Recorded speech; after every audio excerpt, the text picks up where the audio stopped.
The milk hit Lily Anderson's face like a slap, cold and shocking against her skin. Time seemed to slow as the white liquid dripped from her honey-blonde hair onto her favorite pink backpack, transforming her world into a blur of laughter and shame.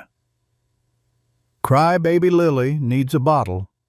Brady Turner's voice cut through the afternoon air, his friends Vanessa and Luke howling with delight as they circled her like sharks.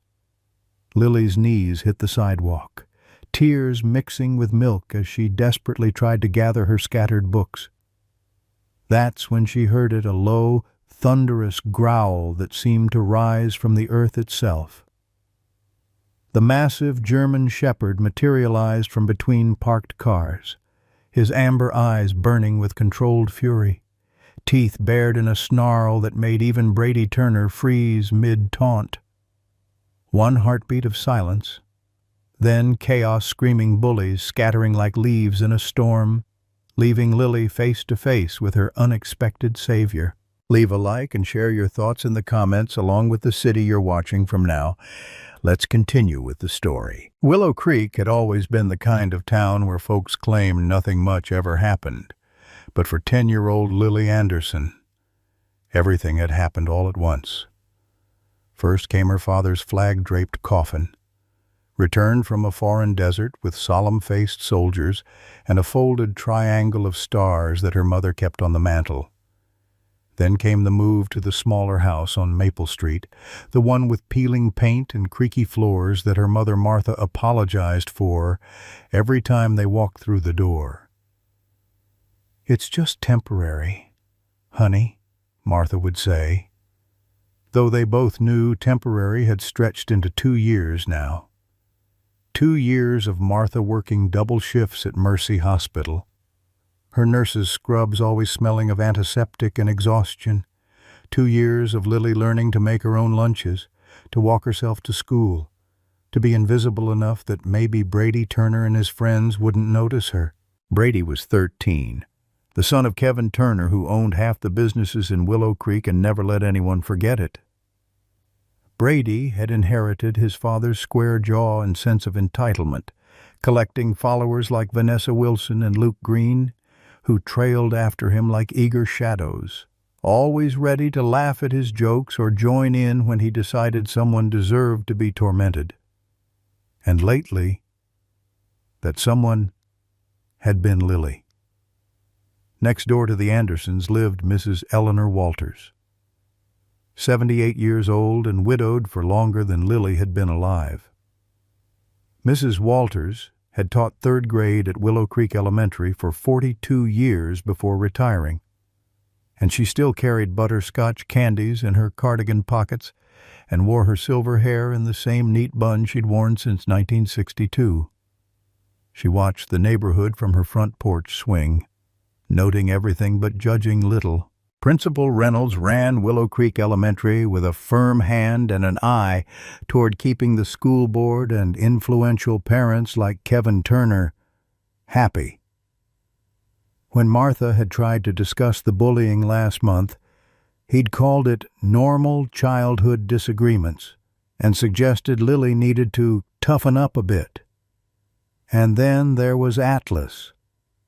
Though Lily didn't know that was his name yet, the German shepherd who'd appeared from nowhere that milk-soaked afternoon, his once glossy coat now dull and patchy, a jagged scar running from his right ear down his face, a dog with a mysterious past, and eyes that somehow seemed to understand exactly what it felt like to be lost. 6 months earlier, on a rain-slicked night in November, K-9 Officer Atlas had performed his duty perfectly. The German shepherd had tracked the scent through the abandoned warehouse exactly as his training dictated, alerting his handler, Officer James Mitchell, to the presence of both drugs and armed suspects.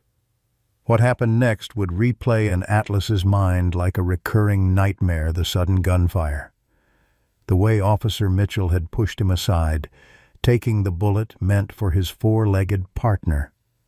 The metallic smell of blood mixing with gunpowder.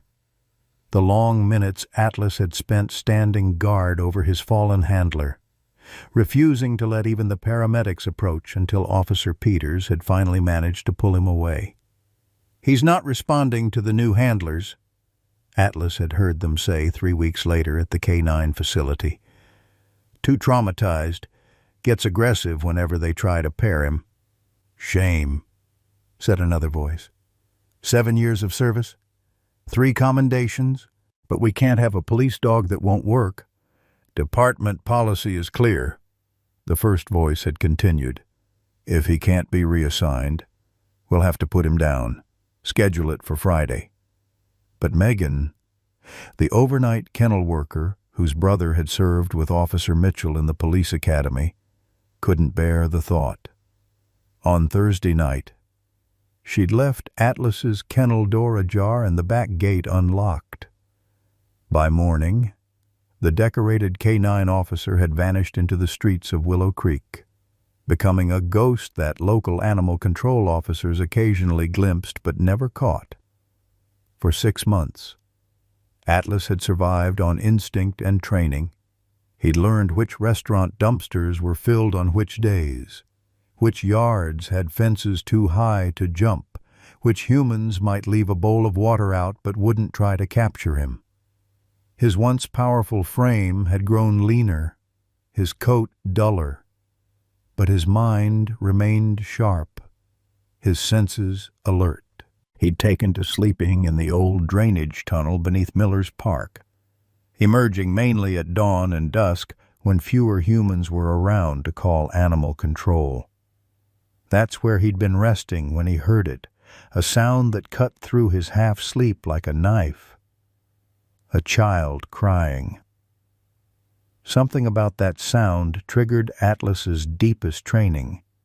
Protect the vulnerable. Serve those in need.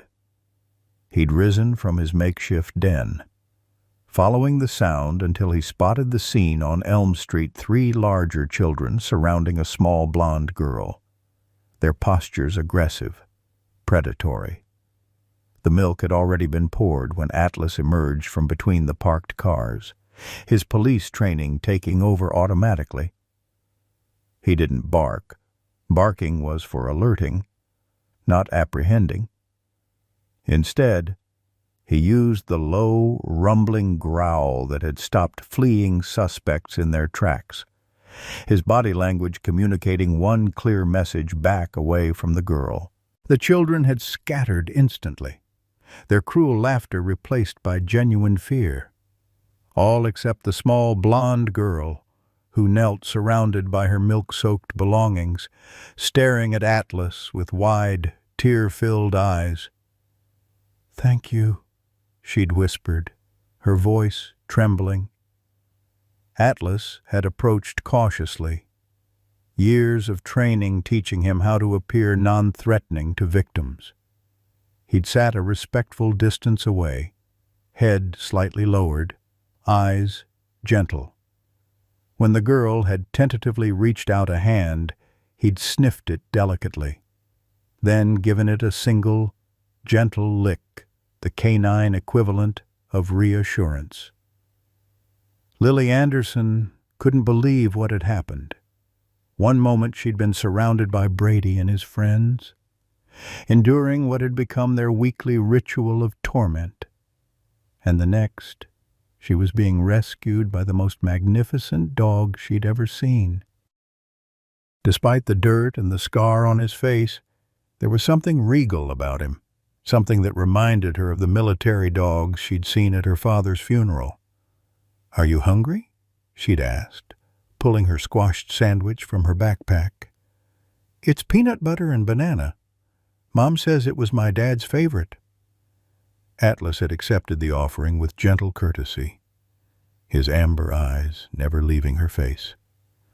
When Lily had gathered her things and stood, the dog had fallen into step beside her, maintaining a perfect heel position without being asked or leashed. "I live on Maple Street," Lily had told him as they walked. "Number 23. It's the blue house with the broken fence. Mom's at work until 8. She's a nurse. so she works a lot of extra shifts since Dad died." Atlas had listened attentively, his ears moving slightly as she spoke, as if he understood every word. When they reached the house with the peeling blue paint, Lily had hesitated at the gate. "Do you want to come in? Mom might be mad if I let a strange dog in the house. But you're not strange, are you? You're special." But Atlas had sat at the boundary of her yard, his posture making it clear he would go no further. Something in his training told him this was as far as he should go. "Will you come back tomorrow?" Lily had asked, surprising herself with the question. "I walk to school the same way, down Elm and past the park. At 7:30.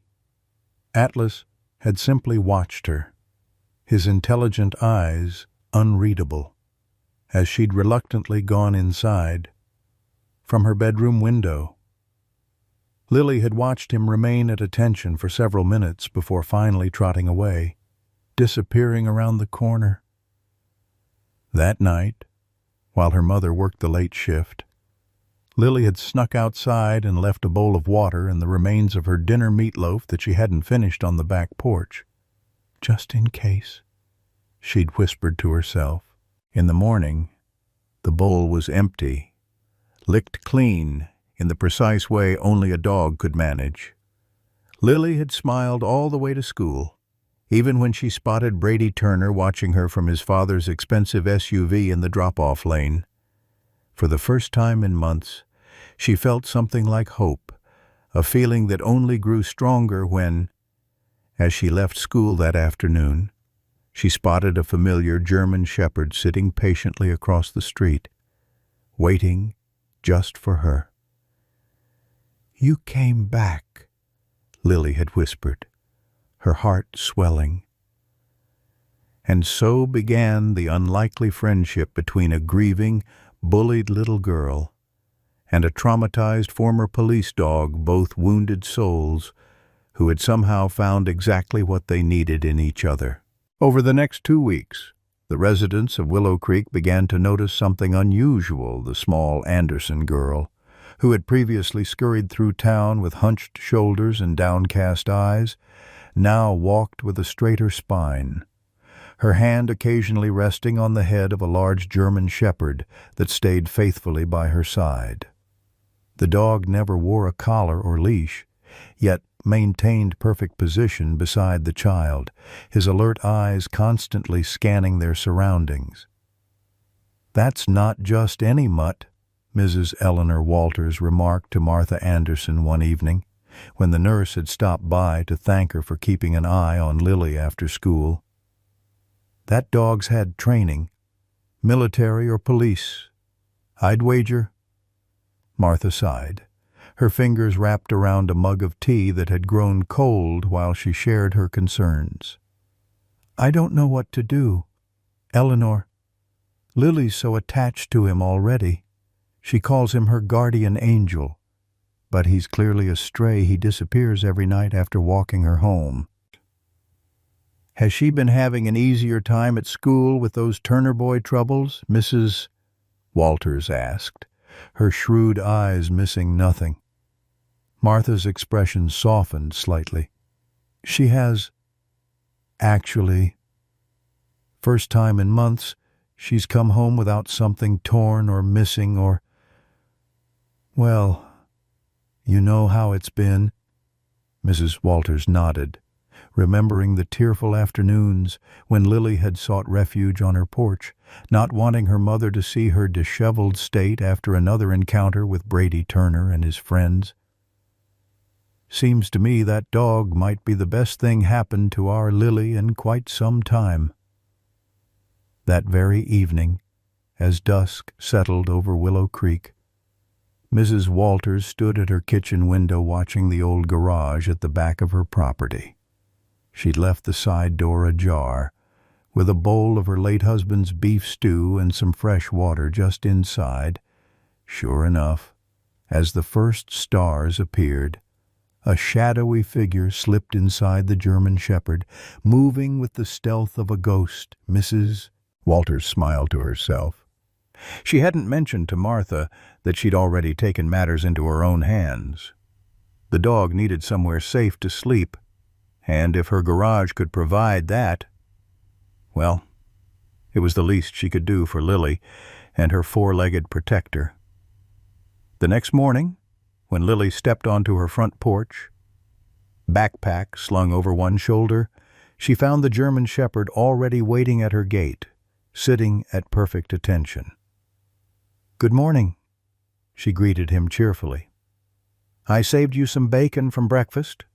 She offered the napkin-wrapped treats, which he accepted with gentle care, never letting his teeth touch her fingers. As they walked toward school, Lily continued what had become their usual one-sided conversation. "Mrs. Matthews is giving a math test today.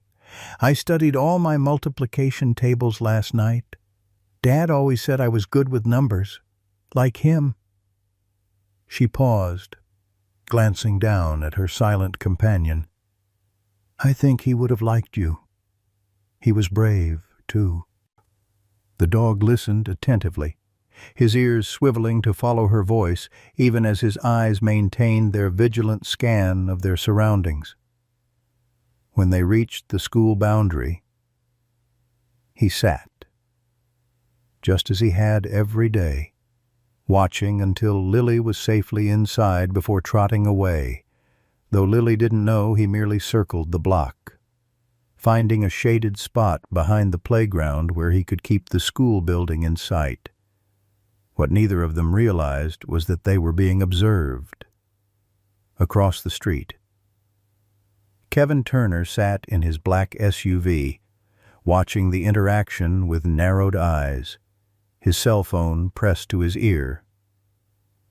"Yes, that's the dog I was telling you about," he said to the animal control officer on the line. "No collar, no leash, definitely a stray. Looks dangerous. Some kind of police dog gone rogue, following the Anderson girl around. Something needs to be done before it attacks someone." Inside the school, Brady Turner was plotting his own form of retribution.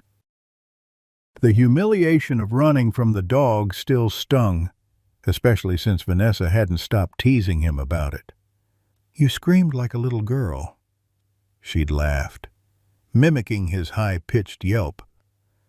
"We need to teach Lily a lesson," Brady told Vanessa and Luke during lunch. "Make sure she knows she can't sick her mud on us and get away with it."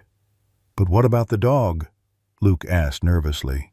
"That thing looked like it wanted to tear our throats out." Brady smirked, leaning forward conspiratorially. "My dad's taking care of the dog problem. By next week, that flea bag will be at the pound or put down. Then little Lily will be all alone again."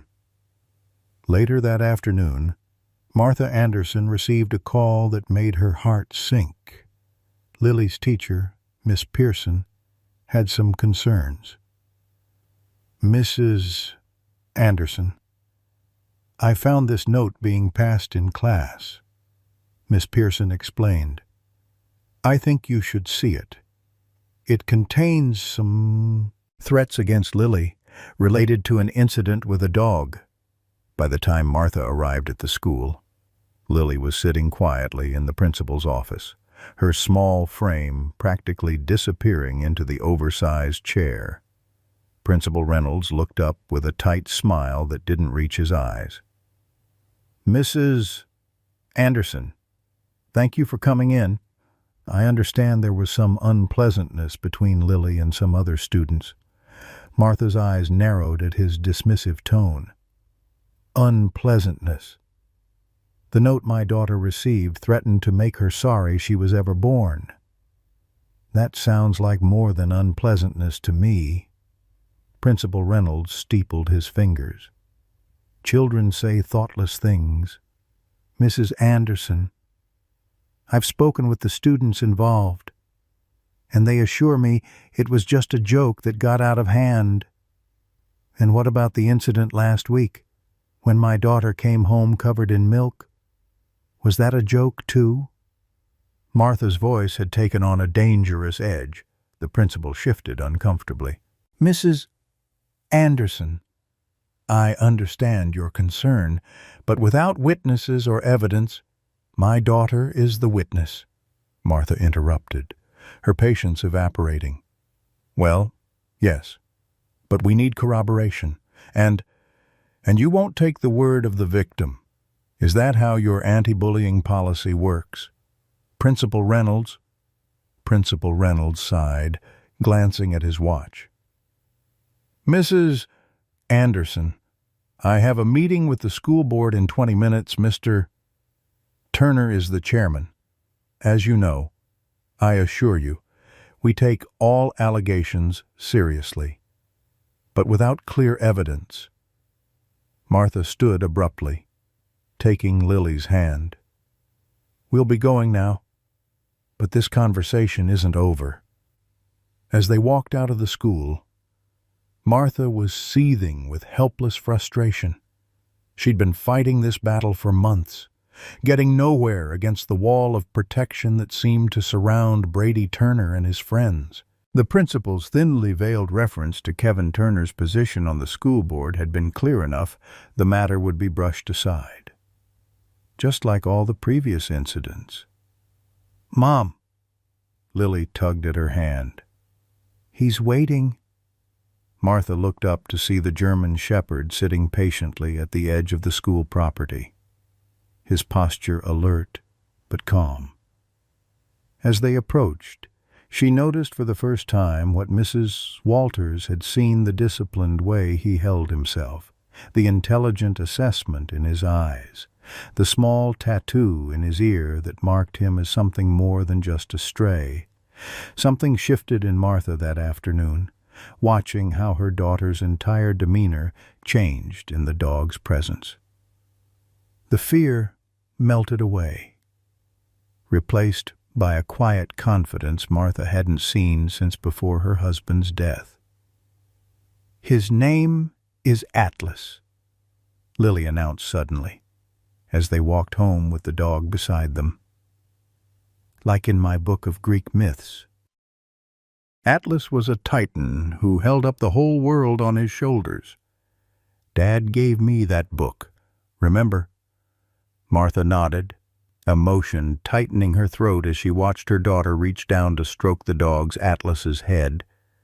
He protects me, Lily continued simply, like Dad used to. That evening, Martha made an important call. Mrs. Walters, you mentioned Atlas might have been a police dog. Is there any way to find out for sure? And, do you think your offer of garage space is still open? I think we need to make some more permanent arrangements for our four-legged guardian. Across town, Officer Charlie Simmons was reviewing reports when a call came in about a stray German shepherd that had been spotted repeatedly near Willow Creek Elementary. Something about the description nagged at him, a large male with distinctive scarring on the right side of his face. He pulled up old department photos on his computer, scrolling through images of the K-9 unit from the previous year. He stopped suddenly, staring at a photograph of Officer James Mitchell standing proudly beside his partner, a distinguished German shepherd with a white blaze on his chest, identified in the caption as K-9 Officer Atlas. Well, I'll be damned, Simmons whispered. He's alive. As May gave way to June in Willow Creek, subtle changes rippled through the community. The most noticeable was the transformation of Lily Anderson, who no longer hurried through town with her eyes fixed on the sidewalk, but walked with quiet confidence beside her constant companion. Atlas had become a familiar sight, the disciplined German shepherd who waited at the school boundary each morning and afternoon, who sat patiently outside the grocery store while Martha shopped, who patrolled the perimeter of the Anderson yard each evening before disappearing into the night. "That dog's got military bearing," observed Mr. Jenkins, the Vietnam veteran who ran the hardware store, as Atlas escorted Lily past his shop one afternoon. "Reminds me of the K-9 units we had overseas. They don't make 'em like that anymore." Mrs. Walters had become Atlas's unofficial advocate, spreading word throughout her extensive network of friends and former students that the German Shepherd was not a dangerous stray, but a highly trained service animal who had appointed himself as Lily Anderson's protector. "He sleeps in my garage," she told the curious neighbors who stopped by her porch for iced tea and gossip. "Neat as a pin. He is. Doesn't make a mess. Doesn't bark at night. Better behaved than most people's house pets, if you ask me." For Martha, the change in her daughter was worth whatever complications Atlas's presence might bring. Lily had begun smiling again, real smiles that reached her eyes. Not the brave pretend ones she'd worn since the military chaplain had appeared at their door 2 years ago. She'd even made a friend, Sarah Johnson, a quiet girl from her class who had been equally captivated by Atlas. "Mom, can Sarah come over after school tomorrow?" Lily had asked one evening, the question so normal, so wonderfully ordinary that Martha had felt her eyes sting with tears. "Of course she can. Honey, I'll make cookies." The girls had spent the afternoon in the backyard with Atlas, giggling as they taught him to shake and high-five tricks far beneath his professional training, but which he performed with dignified patience, rewarded by the sound of Lily's laughter. Martha's financial situation, however, remained precarious. The smaller house on Maple Street, which had initially been a temporary measure, was now in danger of slipping beyond their reach as well. Medical bills from her husband's final illness, combined with the reduced military pension that followed his death, had left Martha constantly juggling which bills to pay each month. "I don't know how much longer I can keep this up, Eleanor," she confided to Mrs. Walters one evening, her voice low so Lily wouldn't overhear from where she was doing homework at the kitchen table. "The hospital's cutting back shifts, and the rent's going up next month." Mrs. Walters reached across the porch swing to pat Martha's hand, her touch papery but firm. "You'll find a way, dear. You always do. And you know I'm here to help with Lily any time you need it." What neither of them mentioned was the growing concern about Kevin Turner's campaign against Atlas. He'd filed 3 complaints with Animal Control about the dangerous stray, and had begun lobbying the town council to enforce stricter leash laws. "That man's got a burr under his saddle about that dog," Mrs. Walters had remarked, "like he's taking it personal that his boy got scared off from bullying Lily." Meanwhile, Officer Charlie Simmons had been conducting his own quiet investigation. He'd started driving by Willow Creek Elementary during his patrol shifts, hoping to catch a glimpse of the German Shepherd that matched the description of his former colleague's K-9 partner. The first time he spotted Atlas waiting patiently at the school boundary, he'd felt a jolt of recognition. "It's really him," he murmured, parking his cruiser across the street to observe the dog's behavior. Even from a distance, he could see the distinctive training in the way Atlas held himself alert but calm, constantly scanning his surroundings, maintaining perfect position. Charlie had been a rookie when Officer Mitchell and Atlas were at the height of their partnership, winning regional K-9 competitions and making headlines with their drug busts.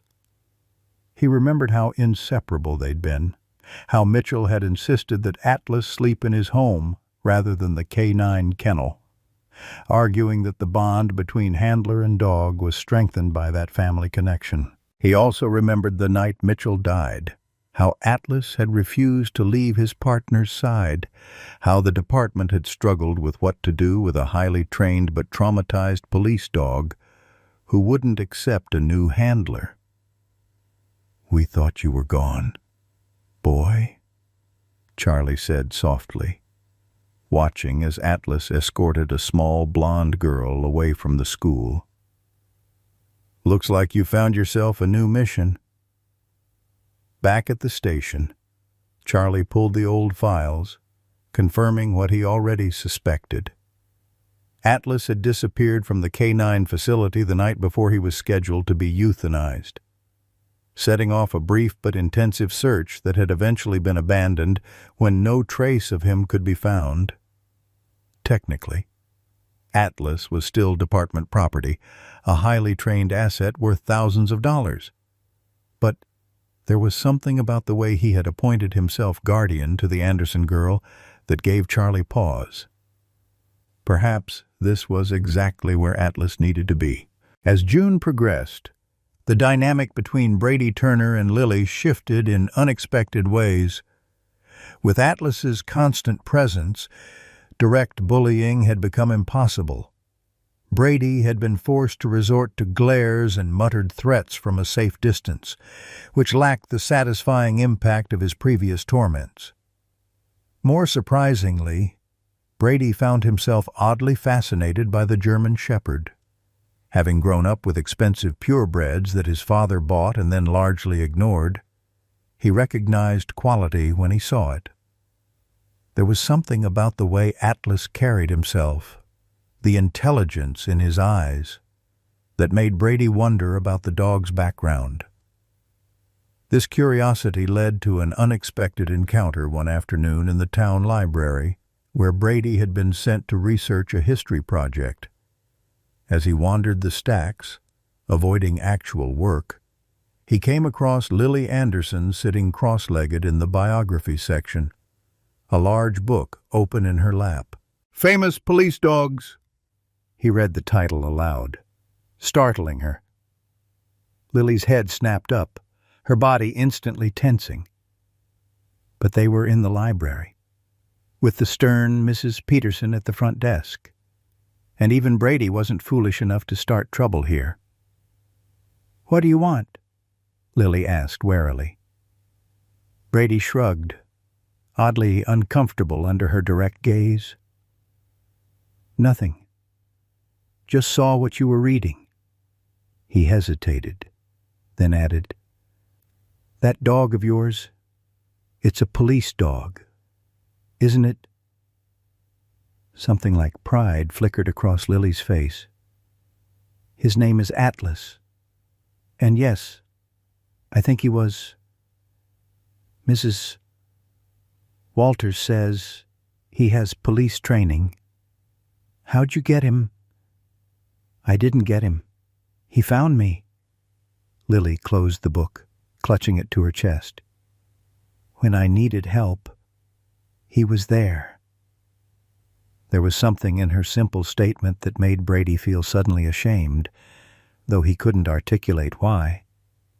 Before he could respond, Lily had slipped past him and disappeared among the shelves.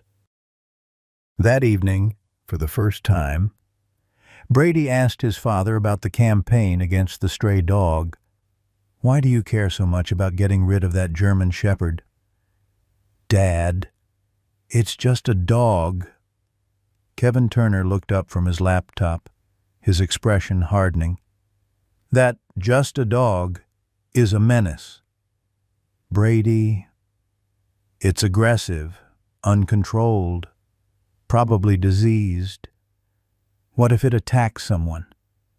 What if it attacks you?" "It doesn't seem aggressive," Brady said slowly. "It just protects Lily." Kevin's eyes narrowed. "Since when are you so concerned about Lily Anderson? I thought you couldn't stand that girl." Brady shrugged, suddenly wishing he hadn't brought it up. "I'm not." I just don't see what the big deal is about the dog."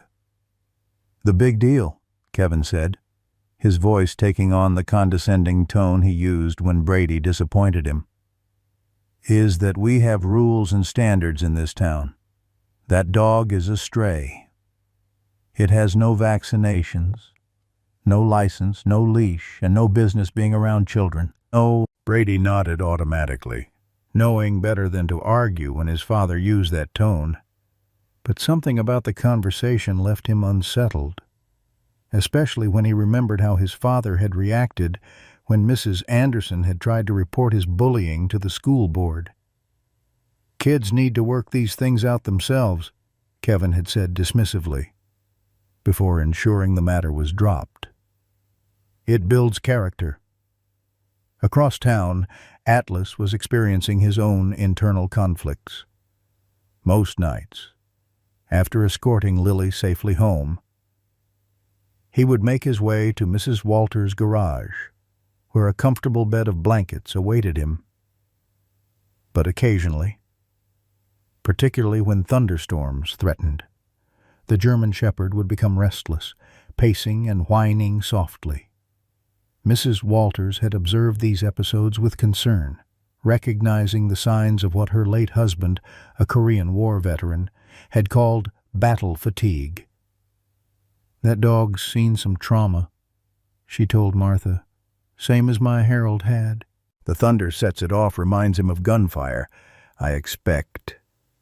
On those nights, Atlas would sometimes disappear for hours, returning mud-splattered and exhausted, as if he'd been running from demons only he could see. Mrs. Walters would clean him up without judgment, speaking to him in the same gentle tones she'd once used with her husband after his nightmares. "You're safe now, soldier," she'd murmur, working the tangles from his fur. "The battle's over. You did your duty." As the summer heat intensified, Martha found herself increasingly grateful for Mrs. Walters' support. With school out for summer break, Lily would have been home alone during Martha's shifts at the hospital. Instead, she spent her days helping Mrs. Walters tend her garden, bake cookies, and organize the thousands of photographs the older woman had accumulated over decades. "Your Mrs. Walters is quite a woman," Dr. Reed, the chief of nursing, commented when Martha mentioned the arrangement. "Not many people her age would take on childcare and dog-sitting. She says it keeps her young," Martha replied with a tired smile. "And honestly, I don't know what we'd do without her, especially with all these extra night shifts." Dr. Reed hesitated, then lowered his voice. "I shouldn't say anything yet, but there's going to be an opening for charge nurse in pediatrics next month. Better hours, better pay. You should apply. Martha, you're more than qualified." Hope fluttered in Martha's chest for the first time in months. Better hours would mean more time with Lily. Better pay might mean they could stay in their house. Maybe even make some repairs. It might mean they could officially adopt Atlas, pay for his vaccinations and licensing, finally make him truly theirs in the following weeks. As Martha prepared her application for the charge nurse position, she noticed an unexpected change in Lily's demeanor. Her daughter had begun carrying a small notebook everywhere, jotting down observations about Atlas, what commands he responded to, how he behaved in different situations, what triggered his occasional anxious episodes. "What are you working on, honey?" Martha asked one evening, finding Lily surrounded by library books about German Shepherds and police canine units. "I'm trying to understand Atlas better," Lily explained, her face serious. Sarah's dad is a veterinarian, and he says if we can figure out Atlas's training, we might be able to help him when he gets scared during storms. Martha felt a surge of pride at her daughter's determination and empathy. This was the Lily she remembered from before, curious, compassionate, focused. "That's a wonderful idea," she said, sitting beside Lily on the floor. "What have you learned so far?" Lily opened her notebook eagerly. "Atlas knows all the basic commands: sit, stay, heel. But he also knows special police commands, like when I say check. He searches the whole house, room by room. And when there was that strange man hanging around the park, I said, 'Watch him,' and Atlas stared at him until he left." Martha nodded, impressed. "He's very smart. He's more than smart. Mom," Lily said earnestly, "Mrs. Walters says he's a hero. She thinks he probably saved his police officer's life before whatever bad thing happened to him." Martha stroked her daughter's hair, recognizing the parallel Lily was drawing to her own loss. "I think Mrs. Walters is right, and I think Atlas is very lucky to have found you." Lily leaned against her mother's side. "Do you think we could keep him for real? I mean, not just letting him sleep in Mrs. Walters' garage?"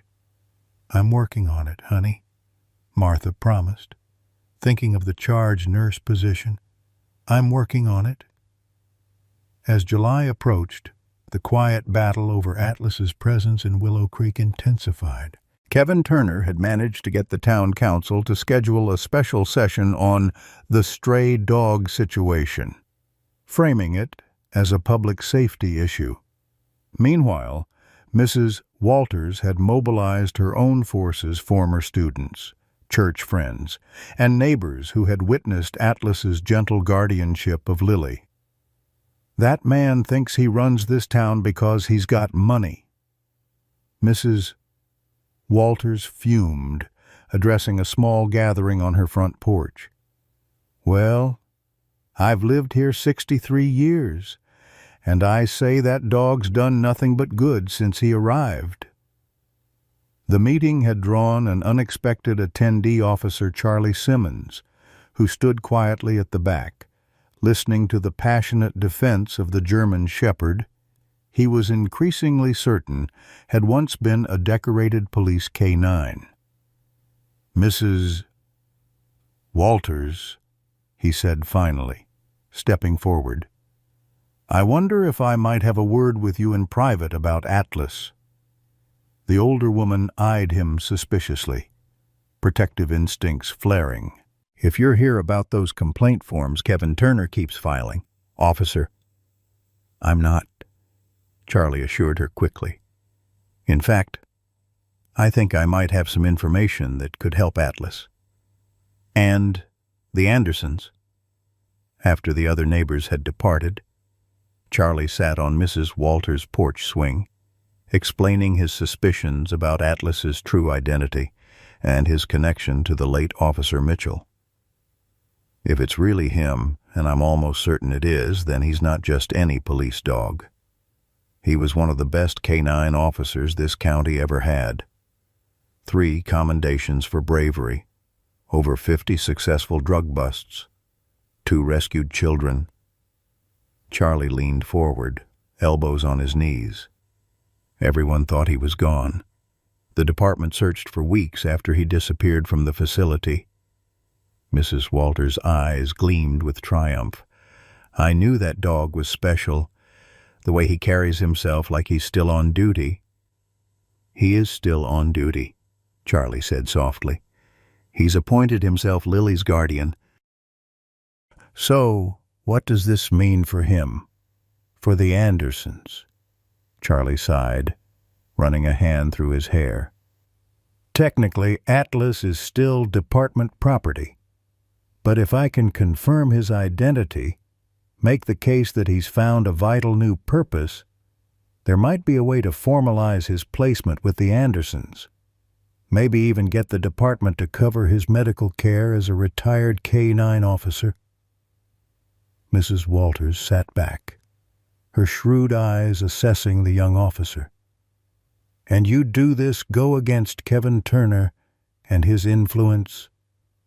Charlie's expression hardened. Mrs. Walters, I took an oath to serve and protect. That includes doing what's right, even when it's not easy. He paused, then added more quietly, and I owe it to Jim Mitchell. He was a good cop and a good man. He'd want his partner to be where he's needed most.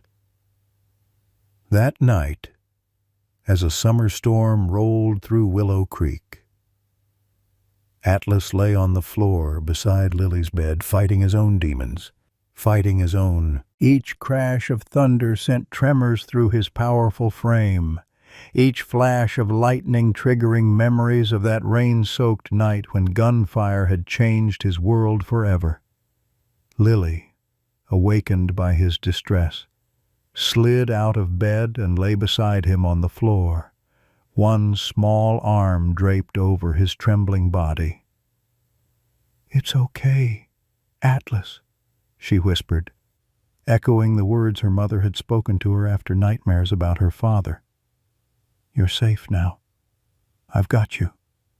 Gradually, the German shepherd's trembling subsided. His breathing slowed, and both girl and dog drifted back to sleep on the bedroom floor, each protecting the other in their own way. The late July heat hung over Willow Creek like a wool blanket, the humidity so thick it seemed to trap sound itself.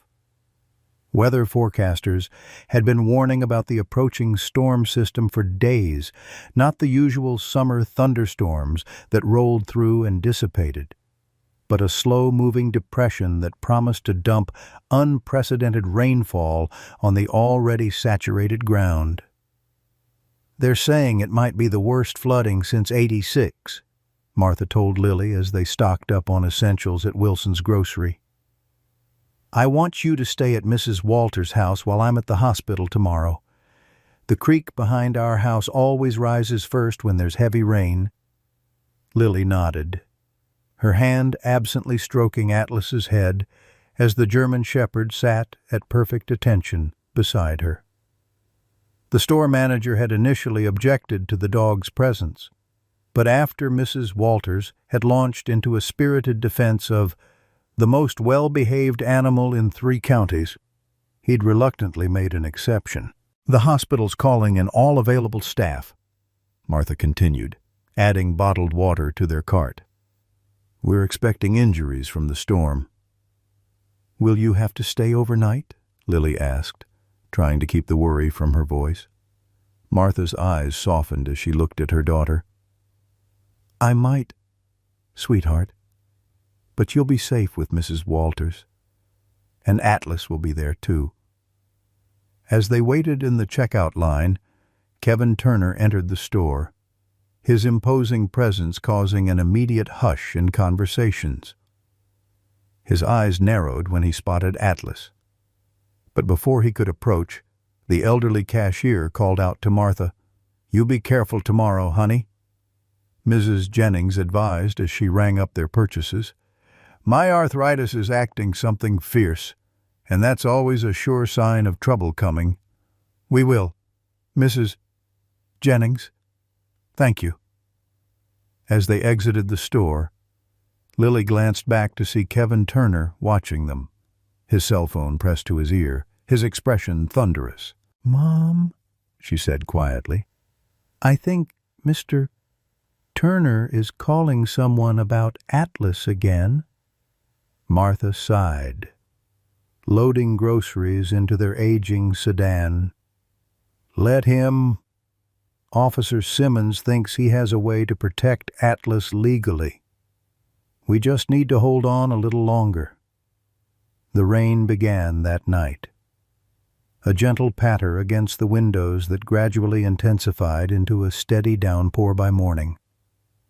Martha left for her shift at 5 a.m., driving carefully through streets already beginning to pool with water. Lily packed an overnight bag and, with Atlas at her side, made the short dash through the rain to Mrs. Walters' house next door. "Goodness, child, you're soaked through," Mrs. Walters clucked, handing Lily a towel as Atlas shook himself on the covered porch. "This weather's turning nastier than a rattlesnake in a rocking chair factory. Good thing you're staying here. Your house is closer to the creek than mine." By noon, the local radio station had interrupted regular programming with emergency updates. The creek that wound through Willow Creek was rising rapidly, and residents in low-lying areas were being advised to evacuate to the high school, which had been designated as an emergency shelter. "Mrs. Walters, should we go to the shelter?" Lily asked as they listened to the broadcast. The older woman peered through her rain-spattered window at the street, which had become a shallow river. "No, dear. My house is on higher ground than most. We'll be just fine right here." She patted Lily's hand reassuringly. "I've lived through 3 major floods in this town. This old house hasn't taken on water yet, and it won't start today." But by 2 o'clock, even Mrs. Walters was beginning to look concerned. The rain had intensified to a torrential downpour, and the street was now impassable except by emergency vehicles. The power flickered ominously several times before finally failing altogether. "Well, isn't that just dandy?" Mrs. Walters muttered, lighting candles around the living room. "Good thing I've got my old rotary phone. Those newfangled cordless ones are useless when the power goes." She dialed the hospital, asking to speak with Martha, but was told that all nurses were assisting with an influx of patients from a car accident on the flooded highway. "Please tell her that Lily is safe with me," Mrs. Walters instructed. "We're staying put and doing just fine." But they weren't the only ones affected by the storm. Across town, Willow Creek Elementary was experiencing its own crisis. The summer enrichment program, which Brady Turner had been required to attend after failing math, was in session when the power failed and water began seeping into the school's lowest level. Principal Reynolds, who had been reluctant to dismiss classes despite the weather warnings, now found himself responsible for 20 children with no way to contact all of their parents. The school buses couldn't navigate the flooded streets, and many parents were either stuck at work or unable to reach the school. "We need to move everyone to the second floor," he instructed the summer staff, his usual composure slipping. "The water's still rising." Brady Turner, for once, wasn't thinking about maintaining his tough guy image. The rapidly deteriorating situation had stripped away his bravado, leaving only a frightened 13-year-old who wished his father would answer his cell phone. "Hey, Turner," called Sarah Johnson, who had been sitting as far from Brady as possible all summer. "Mr. Reynolds says we're supposed to buddy up. Guess you're with me." Brady nodded mutely, grateful for the direction despite the source. Sarah was Lily Anderson's friend, the quiet, serious girl who had once stood up to him when he'd been teasing Lily about her ratty sneakers. "Do you think they'll get us out of here?" he asked her in a low voice as they followed the teachers upstairs. Sarah studied him for a moment, surprised by the genuine fear in his expression. "Yeah," she said finally. "They'll figure something out. They have to." Back at Mrs. Walters' house, the situation was deteriorating more rapidly than the older woman had anticipated. Water had begun seeping under her front door, and the heavy rain had found a weakness in her roof, creating a steady drip in the kitchen.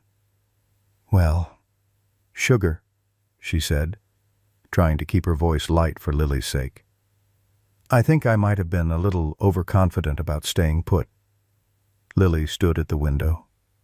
watching the brown water rise up Mrs. Walter's front steps. Atlas had been growing increasingly restless, pacing between the window and the door, occasionally emitting a low whine. "Should we try to call for help?" Lily asked, her voice small. Mrs. Walters picked up the rotary phone again, but this time there was no dial tone. "Lines must be down," she said, her weathered face creasing with worry. "The cell phones don't work without power to the towers. And now this. We might be in a pickle. Honey?" Suddenly, Atlas barked a sharp, authoritative sound so unexpected that both Lily and Mrs. Walters jumped. The German shepherd ran to the door, pawing at it urgently, then returned to Lily, tugging gently at her sleeve. "I think he wants us to leave," Lily said, recognizing the behavior from her research into police dog training. "He senses danger." Mrs. Walters hesitated, torn between the risk of staying in a potentially flooding house and the danger of venturing into the storm. Before she could decide, there was a tremendous crash from the back of the house.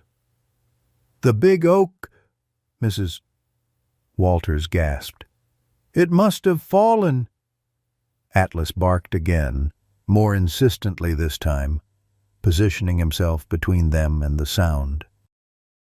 "We need to go," Lily said with sudden certainty. "Atlas knows it's not safe here anymore." Mrs. Walters nodded, her initial reluctance overcome by the dog's obvious alarm. "Let me grab a few things, quick as I can." 5 minutes later, they were on the front porch, staring at the knee-deep water that had transformed Maple Street into a muddy river. Mrs. Walters clutched a small go-bag containing medications and important documents, while Lily held her own backpack high above the water. "The high school is uphill," Mrs. Walters said, eyeing the distance doubtfully. "But I don't know if these old legs can make it through this current." Atlas whined softly, then did something remarkable. He moved to Mrs. Walters' side and pressed himself against her legs, looking up at her with clear intention.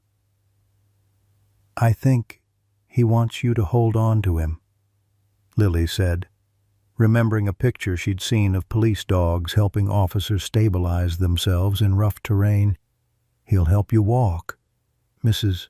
Walters looked skeptical, but placed her free hand on Atlas's broad back. The German shepherd stood rock-steady, his powerful body providing the perfect support. "Well, I'll be," Mrs. Walters murmured. "Smart as a whip. This one." They had made it halfway down the block, Atlas guiding Mrs. Walters carefully through the rushing water. When Lily suddenly stopped, "Wait," she said, looking toward the center of town rather than the high school on the hill. "Sarah's at summer school today, at the elementary school." Mrs. Walters frowned. "Honey, we need to get to the shelter. I'm sure they've evacuated the school by now." But Lily's face had taken on the stubborn expression Martha recognized as her father's look, the same determination that had led Lieutenant Anderson to run back into a burning building to save a fellow soldier. "The school is in the lowest part of town," Lily insisted. "It always floods first, and Sarah said they were understaffed this summer." "What if they're trapped?" Atlas, who had been watching Lily intently, suddenly turned his head toward the direction of the school. Ears pricked forward. He gave a single, sharp bark. "See, Atlas thinks so too," Lily said, her voice rising with urgency. "We have to check." Mrs. Walters looked between the girl and the dog, then at the rushing water around them. "The current's getting stronger. Lily, it's not safe to go that way." "Then I'll go alone," Lily declared, the months of newfound confidence with Atlas by her side evident in her stance. "You go to the shelter, Mrs. Walters. Atlas and I will check on the school." "Absolutely not," Mrs. Walters began. But Atlas had already made his decision. The German shepherd moved to Lily's side, standing at perfect attention, ready for duty. Mrs. Walters recognized defeat when she saw it. "Lord help me. Martha's going to skin me alive," she muttered. "Fine. We'll check the school first, then head straight to the shelter. No arguments." The journey to Willow Creek Elementary was harrowing. The water continued to rise, forcing them to detour several times. Atlas proved invaluable, somehow sensing which paths were safest, guiding them away from hidden currents and submerged obstacles.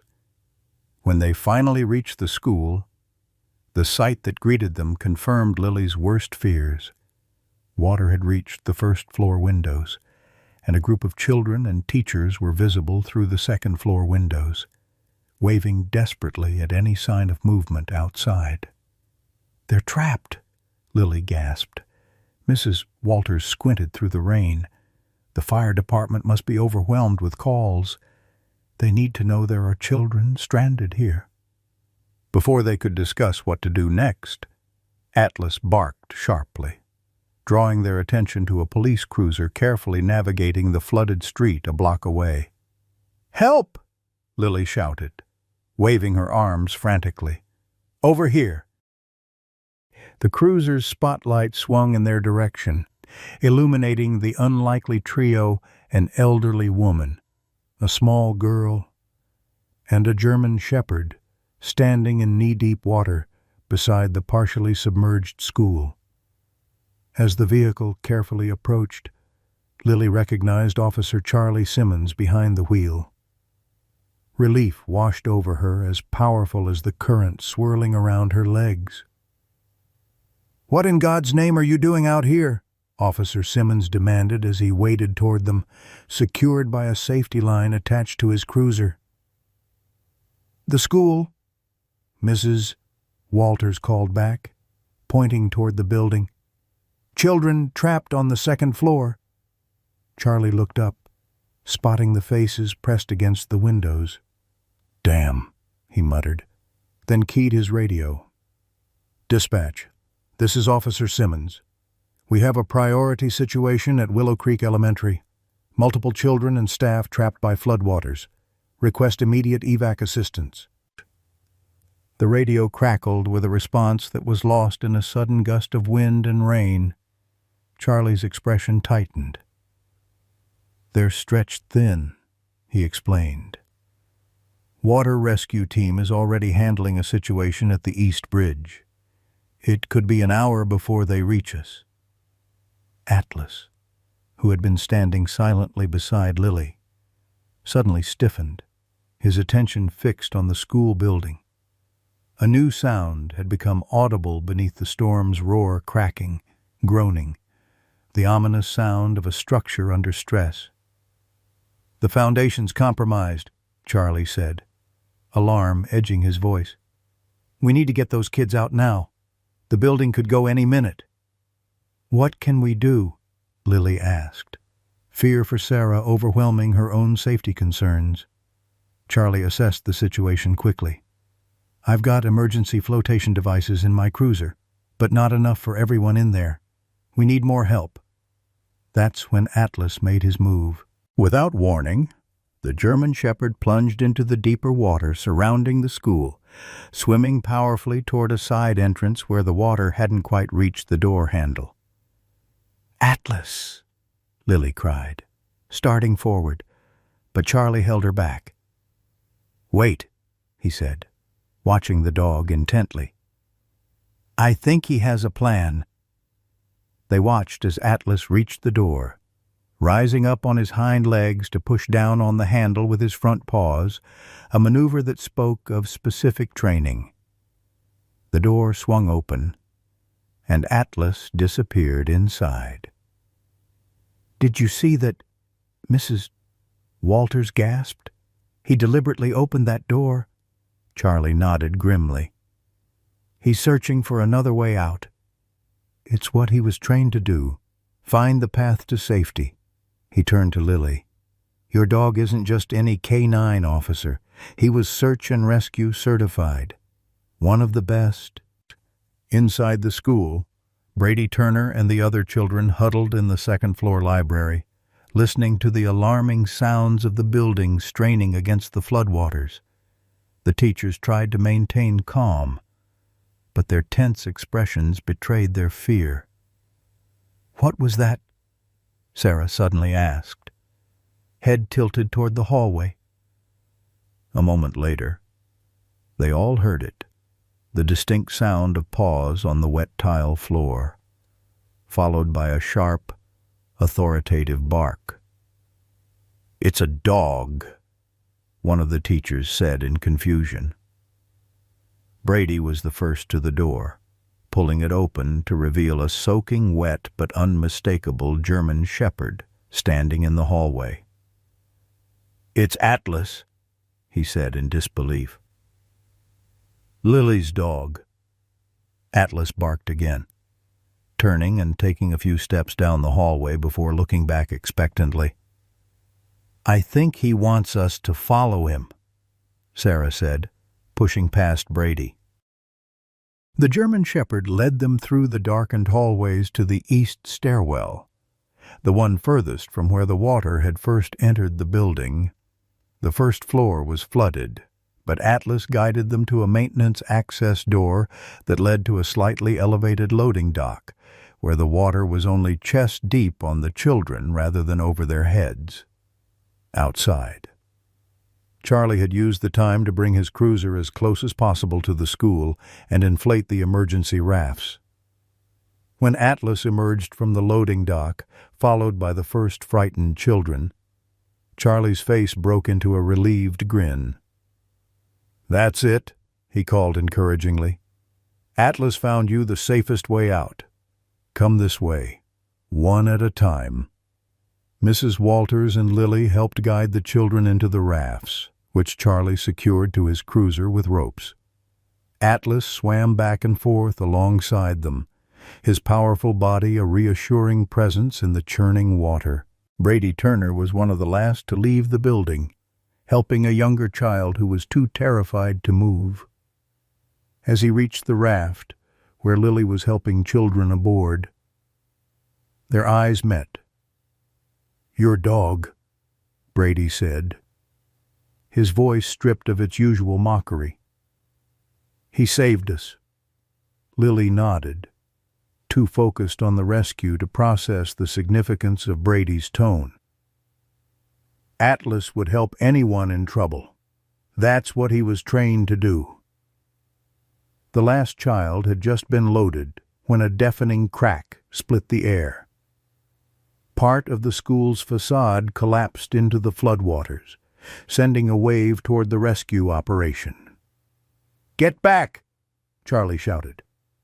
But it was too late. The wave hit the raft where Lily stood, knocking her into the churning water. In an instant, Atlas dove toward the spot where she had disappeared, as Charlie fought to maintain control of the rescue rafts. For a heart-stopping moment, there was nothing, just the roar of the storm and the rushing water. Then Atlas surfaced. Lily's shirt gripped carefully in his teeth, her head above water as the powerful dog swam determinedly toward safer ground. "Hold on, Lily," Mrs. Walters called, her weathered face tight with fear. With seemingly impossible strength for his lean frame, Atlas pulled Lily through the current toward Charlie, who waded out as far as his safety line would allow to meet them. As soon as Lily was secure in the officer's arms, Atlas collapsed, the heroic effort and months of living as a stray finally taking their toll on his body. "Atlas," Lily cried as Charlie carried her to safety. "Something's wrong with Atlas." Charlie handed Lily to Mrs. Walters before turning back to wade toward the struggling dog. The German shepherd tried to rise, to continue his duty, but his legs gave way beneath him. "I've got you, boy," Charlie said, lifting the exhausted animal into his arms. "You've done your job. Time to rest now." As the storm raged around them, Charlie carried Atlas to his cruiser, laying him gently in the back seat where Lily immediately climbed in beside him, cradling his head in her lap. "Please be okay," she whispered, stroking his wet fur. "Please. I can't lose you, too." The Willow Creek Community Hospital emergency room buzzed with controlled chaos as victims of the flood were triaged and treated. Martha Anderson moved efficiently between patients, her experienced hands working almost automatically, while her mind remained fixed on one overwhelming worry: Lily. The hospital had lost phone service hours ago, and the last update she'd received from Mrs. Walters had been reassuringly routine. But that was before the worst of the flooding had hit the eastern part of town where their homes stood. When the automatic doors slid open to admit a drenched officer, Charlie Simmons, carrying a large, motionless German shepherd, Martha felt her heart stop. Behind him came Mrs. Walters, supporting a pale and shivering Lily, whose eyes never left the limp form of Atlas. Lily. Martha abandoned her station, rushing to her daughter. "What happened? Are you hurt?" "It's Atlas," Lily sobbed, falling into her mother's arms. "He saved everyone at the school, and then he saved me when I fell in the water, and now he won't wake up. Mom, please help him." Martha looked from her daughter to the German shepherd that Officer Simmons was gently placing on an empty gurney. Atlas's breathing was shallow, his powerful body unnaturally still. "Dr. Westfield," Martha called to the veterinarian who had been pressed into service treating minor human injuries during the crisis. "We need you here, Dr. Westfield." A tall woman with silver-streaked hair quickly assessed the situation. "Get him to exam 3, she instructed, her practiced calm a balm to Lily's panic. "And find me an IV set up." As Atlas was wheeled away, Martha knelt before her daughter, checking her for injuries. "Are you hurt anywhere, sweetheart? Tell me the truth." Lily shook her head, water still dripping from her hair. "I'm okay. But Atlas, Dr. Westfield is the best vet in the county," Martha assured her, though her own heart constricted at the memory of Atlas's still form. "She'll do everything she can." Officer Simmons stepped forward, his uniform soaked and muddy. "Mrs. Anderson, your daughter and Mrs. Walters helped save 23 people today, 18 children and 5 teachers trapped at the elementary school. And Atlas." He paused, emotion briefly overwhelming his professional demeanor. "That dog performed a textbook water rescue. I've never seen anything like it." Martha wrapped an arm around Lily's shoulders, pride momentarily eclipsing her fear. "What were you doing at the school in this storm?" "Mrs." Walter stepped in, her usually impeccable appearance disheveled but her spine straight as ever. "That was my fault. Martha, Lily was worried about her friend Sarah, and Atlas seemed certain we needed to check the school. Turns out they were right. The building started coming apart just as we got everyone out." Before Martha could respond, the emergency room doors opened again, admitting a bedraggled Kevin Turner supporting his son Brady, whose arm was wrapped in a makeshift splint. "We need help here," Kevin demanded, his customary authority undermined by the genuine fear in his eyes. My son's arm is broken." Martha automatically moved toward them, her nurse's instincts overriding personal feelings. But Brady's eyes had already found Lily. "Is your dog okay?" he asked, his voice lacking its usual aggressive edge. "He got hurt saving me." The simple question, devoid of the mockery that usually colored Brady's interactions with Lily, seemed to crack something open in the room. Lily looked at the boy who had tormented her for months, seeing for the first time not a bully but another frightened child. "I don't know," she answered honestly. "The doctor's with him now." Kevin Turner stared between his son and Lily, confusion evident on his face. "Brady, what are you talking about?" "What dog?" "Atlas," Brady said, wincing as a nurse began examining his arm. "Lily's German Shepherd. He found a way out of the school when the building started falling apart. He led us all to safety, and when part of the wall collapsed, he jumped in and saved Lily from drowning." He looked directly at his father. "He's a hero.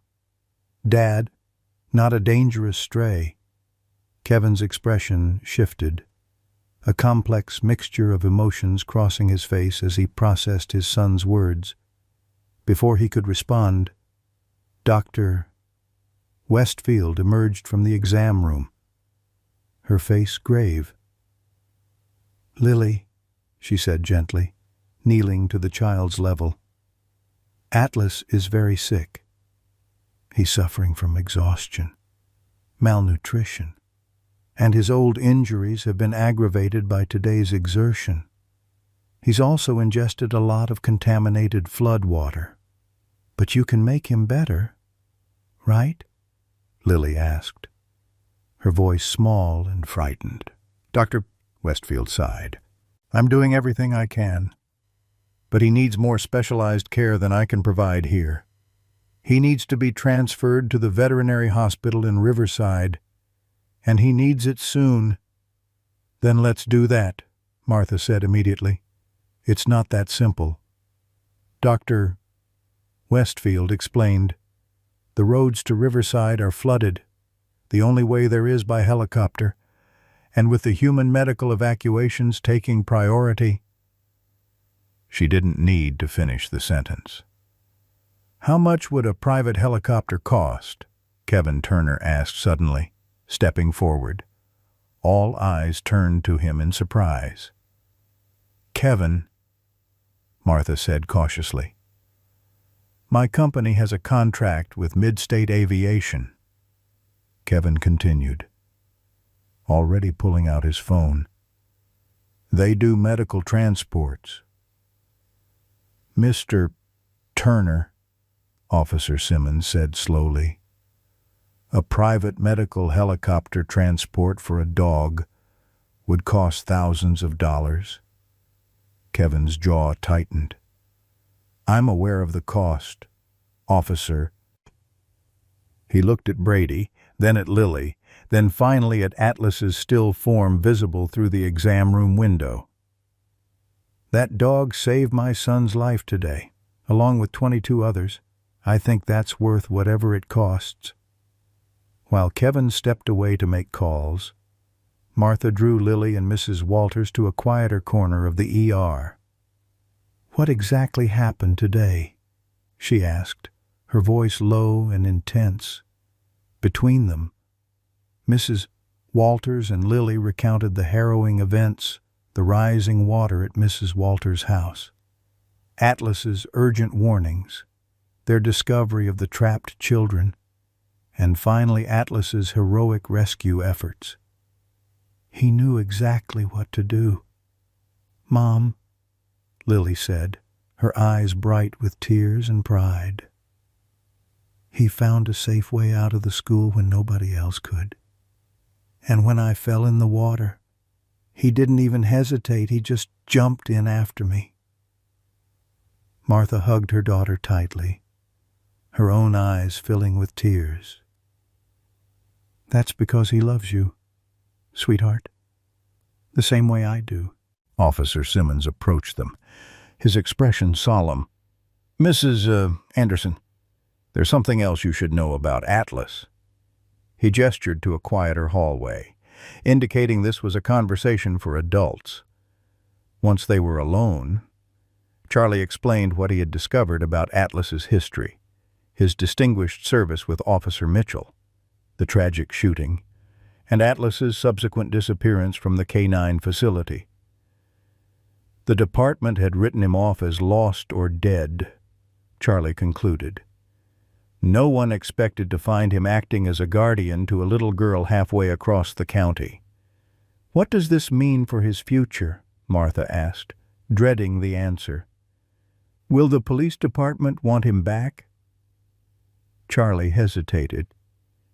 Technically, Atlas is still department property. But after today, he shook his head, a small smile forming. I think we might be able to work something out. A commotion at the emergency entrance interrupted their conversation. 2 flight medics wheeled in a specialized transport stretcher, following Kevin Turner's purposeful stride. The helicopter will be here in 15 minutes, Kevin announced, his usual commanding tone now directed toward saving rather than removing Atlas. They'll take him to Riverside Veterinary Hospital, where the surgical team is already being assembled. Martha stared at the man who had been trying to have Atlas removed from Willow Creek for weeks. Why are you doing this? Kevin's expression softened slightly. Because my son just told me something I should have realized a long time ago. Sometimes we're so focused on enforcing rules that we miss what's truly important. He glanced toward Brady, who was watching the preparations for Atlas's transfer with worried eyes. That dog is important to your daughter, and apparently, he's important to my son, too. Dr. Westfield supervised as Atlas was carefully transferred to the transport stretcher, oxygen mask secured over his muzzle. IV lines taped securely in place. Lily stood at his side, whispering encouragement that only the German shepherd could hear.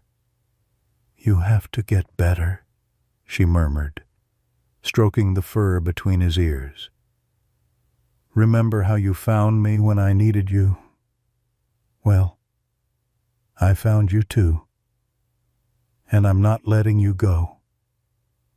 As Atlas was wheeled toward the waiting helicopter, Martha found herself standing beside Kevin Turner, watching their children's faces reflect the same worry and hope. I've been wrong about a lot of things, Kevin said quietly, surprising Martha with his candor. Including that dog, and including your daughter. Martha nodded, too emotionally drained for anything but honesty. We all make mistakes. Kevin, the important thing is recognizing them before it's too late. The sound of helicopter blades cut through the night as Atlas was loaded aboard, a medical team surrounding his stretcher. Lily watched from the hospital entrance, her small hand clutched in Martha's, as the aircraft lifted into the stormy sky, carrying away the guardian who had changed their lives in ways none of them could have imagined 6 months ago. Do you think he'll come back to us? Lily asked, her voice barely audible above the fading helicopter. Martha pulled her daughter close, offering the only truth she could. Atlas found his way to you once before, against all odds. If anyone can find his way back, it's him. 3 days after the flood, Willow Creek was beginning the long process of recovery. Streets that had been rivers were now muddy paths lined with water-damaged possessions. The elementary school's east wing had collapsed entirely, though miraculously, thanks to Atlas's intervention, without loss of life. Throughout town, Neighbors helped neighbors clear debris, salvage what could be saved, and begin rebuilding at the Riverside Veterinary Hospital, 30 miles away. Lily sat beside Atlas's kennel, reading aloud from The Call of the Wild, his head resting heavily on her lap. The German Shepherd's condition had stabilized after emergency surgery to repair internal bleeding, but he remained weak, his normally alert eyes dulled by medication and exhaustion. "He's responding well to your voice," Dr. Sanchez, the veterinary surgeon, told Martha, who stood watching from the doorway. "His vital signs improve whenever she's with him." Martha nodded, her throat tight with emotion. For 3 days, she had divided her time between helping with Willow Creek's recovery efforts and driving Lily to Riverside, grateful for the hospital administrator who had arranged temporary housing for staff members whose homes had been damaged, including the Andersons. "What's his long-term prognosis?" she asked quietly, stepping into the hallway with the doctor. Dr. Sanchez's expression became guarded. "The surgery was successful, but Atlas's overall condition is concerning. He was severely malnourished before the flood, and the injuries he sustained during his police service never properly healed. His hips show signs of early dysplasia, and there's evidence of previous gunshot trauma. But he'll recover from this," Martha pressed, needing certainty, "with proper care and a lot of rest, yes. But Mrs. Anderson," the doctor hesitated, "Atlas will need ongoing medical attention. Special diet, physical therapy. The costs will be substantial." Martha nodded, having already anticipated this. "Mr. Turner has covered the emergency surgery, but the long-term care will be our responsibility. Somehow, we'll manage." Inside the room, unaware of the conversation in the hallway, Lily continued reading to Atlas, pausing occasionally to stroke his ears the way he liked. "You remind me of Buck from the story," she told him softly. "He was brave and loyal, too, even when bad things happened to him." Atlas's tail thumped weakly against the kennel floor, the first voluntary movement he'd shown since the surgery. Lily's heart leapt at this small sign of improvement. "See, you're getting better already," she encouraged, leaning close to whisper in his ear. "And when you're all better, you're coming home with us for good," Mom promised. Back in Willow Creek, Officer Charlie Simmons sat in Police Chief Harrison's office, a thick file open on the desk between them. The file contained all records pertaining to K-9 Officer Atlas, including his training certificates, service commendations, and the incident report from the night Officer Mitchell was killed. "So you're telling me," Chief Harrison said slowly, "that this stray dog that's been causing complaints for months is actually one of our missing K-9 officers, the same one we spent weeks searching for last year?" Charlie nodded. "Yes, sir. Atlas's microchip was confirmed at Riverside Veterinary. It's definitely him." Chief Harrison leaned back in his chair, absorbing this information. "And now he's being hailed as the hero of the flood. The mayor's office has received dozens of calls about him." "He saved 23 people at the elementary school," Charlie confirmed, "including Kevin Turner's son, which explains Turner's sudden change of heart about the dangerous stray." The chief tapped his fingers thoughtfully on the file. "So what's your recommendation? Officer Simmons' Atlas is technically department property. By the book, we should reclaim him." Charlie chose his next words carefully. "Sir, with all due respect, Atlas formed a bond with Lily Anderson that allowed him to overcome the trauma of losing Officer Mitchell. He's found a new purpose protecting that little girl. I believe that attempting to separate them now would be detrimental to both Atlas and Lily. What about his value as a trained police K-9? Atlas is 7 years old with significant injuries," Charlie pointed out. "He'd be eligible for retirement soon anyway, and the department couldn't provide the specialized care he needs now." Chief Harrison considered this for a long moment. "What are you proposing? Exactly?" Charlie straightened in his chair. "An official retirement ceremony for K-9 Officer Atlas, with placement in the Anderson home as his retirement assignment. The department would retain technical ownership but grant permanent custody to the Andersons." "And the medical expenses?" the chief asked. "Ever practical?" "That's where it gets interesting, sir," Charlie replied, allowing himself a small smile. "Kevin Turner approached me yesterday. He's establishing a fund to cover Atlas's ongoing medical needs. Says it's the least he can do after what Atlas did for Brady." Meanwhile, across town, an unlikely meeting was taking place at Wilson's Grocery, which had reopened to provide essential supplies to flood victims. Kevin Turner stood in the manager's office, facing Martha's supervisor, Dr.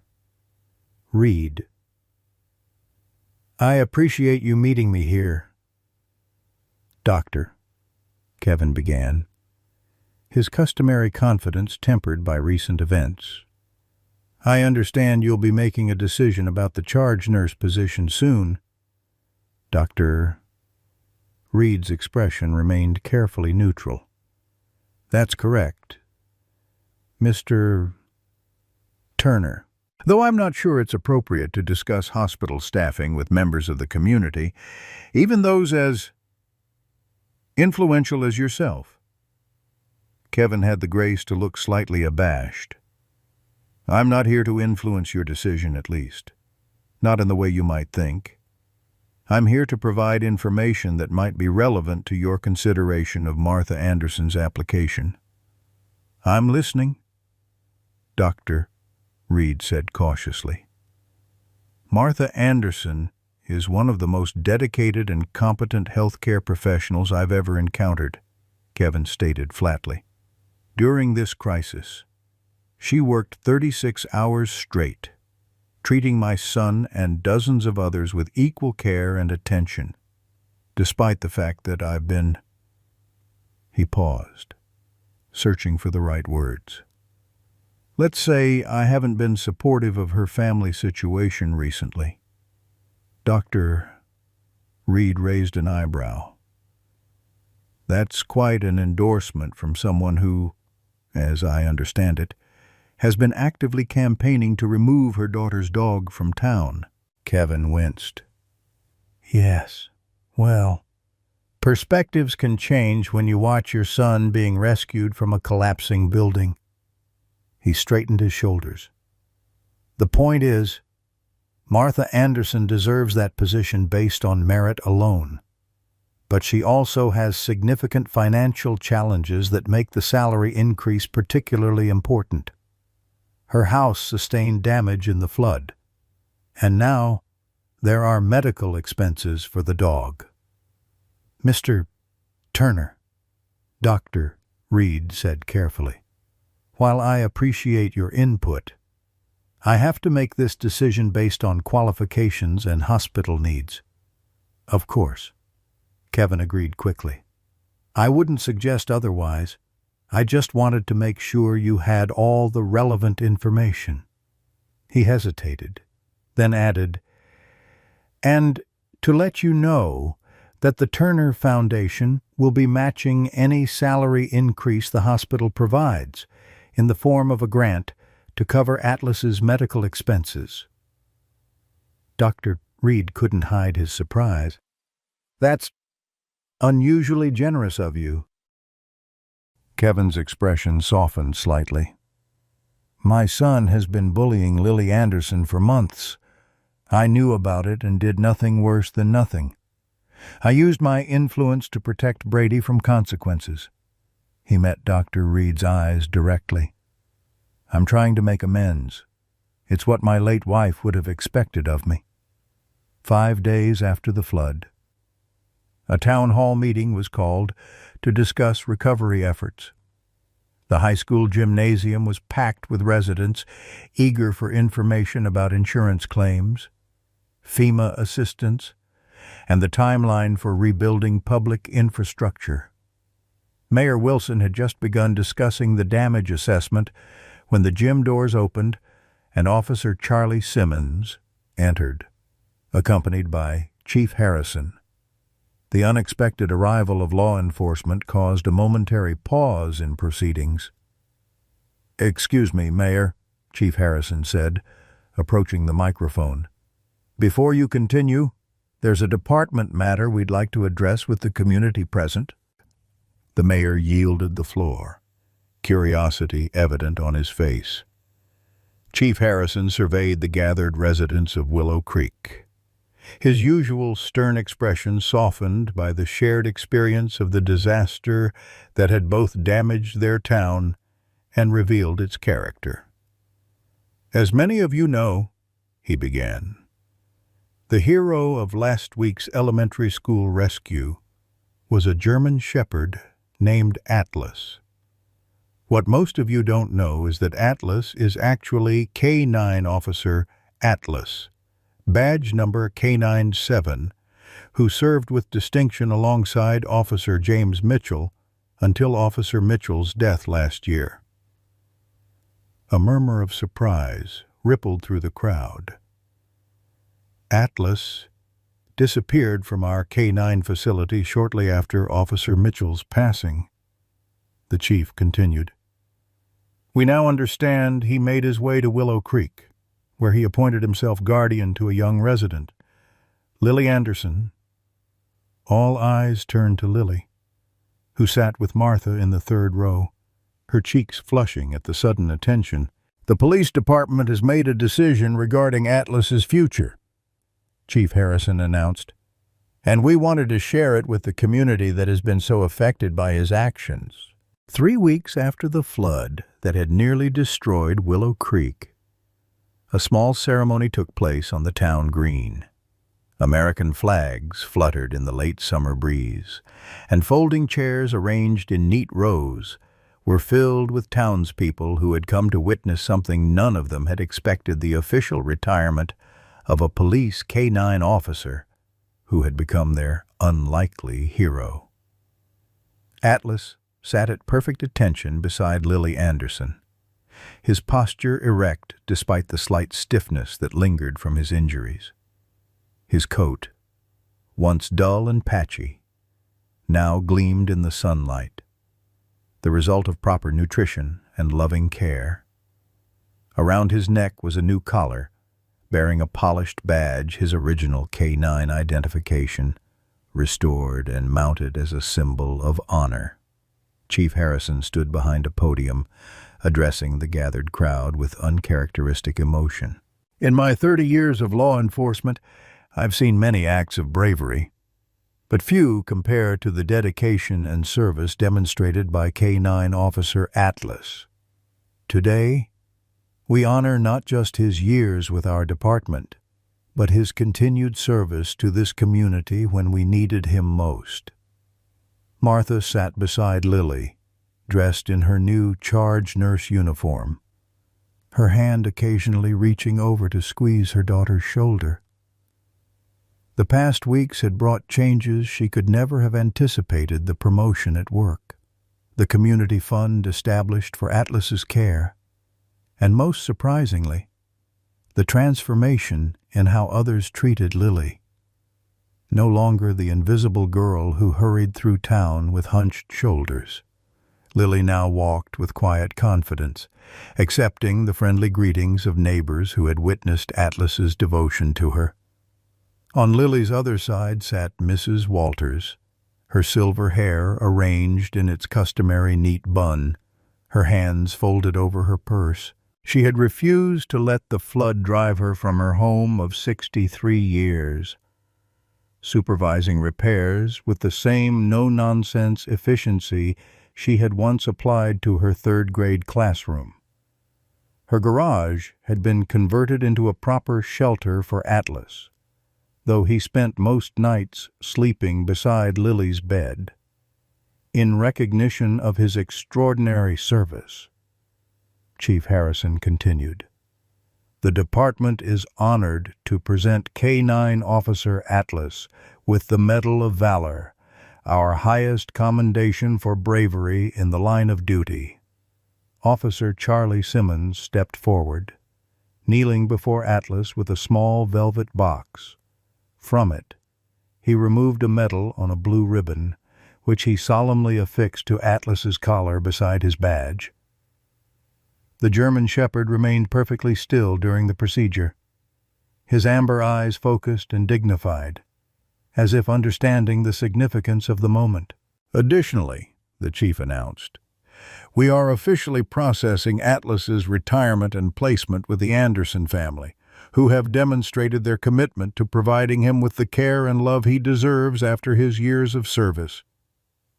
Applause broke out among the gathered townspeople, none clapping more enthusiastically than Brady Turner, who sat with his arm still in a cast. Beside him, Kevin Turner nodded in approval, his usual stern expression softened by something that looked remarkably like pride. After the ceremony, as people mingled on the town green enjoying the refreshments provided by Wilson's grocery, Brady approached Lily and Atlas with uncharacteristic hesitation. "Hey," he said awkwardly, scuffing his shoe against the grass. I wanted to give Atlas something." From his pocket, he produced a small object, a handmade leather tag embossed with Atlas's name and the words, "Hero of Willow Creek." Lily stared at the offering, then at Brady, surprise evident on her face. "You made this?" Brady nodded, his cheeks flushing. "My grandfather taught me leatherworking before he died. I'm not great at it, but—" He shrugged, the gesture vulnerable and uncertain. Lily accepted the tag, turning it over in her hand. "It's really good," she said honestly. "Thank you." An uncomfortable silence stretched between them, the weight of their history hanging in the air. "I'm sorry," Brady blurted suddenly. "For everything. The milk, the names, all of it. I was—" He trailed off, unable to articulate the complicated tangle of feelings that had driven his behavior. "A jerk," Lily supplied, but there was no real anger in her voice, just a simple statement of fact. Brady nodded, a small, rueful smile tugging at his lips. "Yeah. A major one." Atlas, who had been watching this exchange with intelligent eyes, rose and did something unexpected. He stepped forward and gently nudged Brady's hand with his nose, not quite forgiveness, but an acknowledgment that opened the possibility of something new.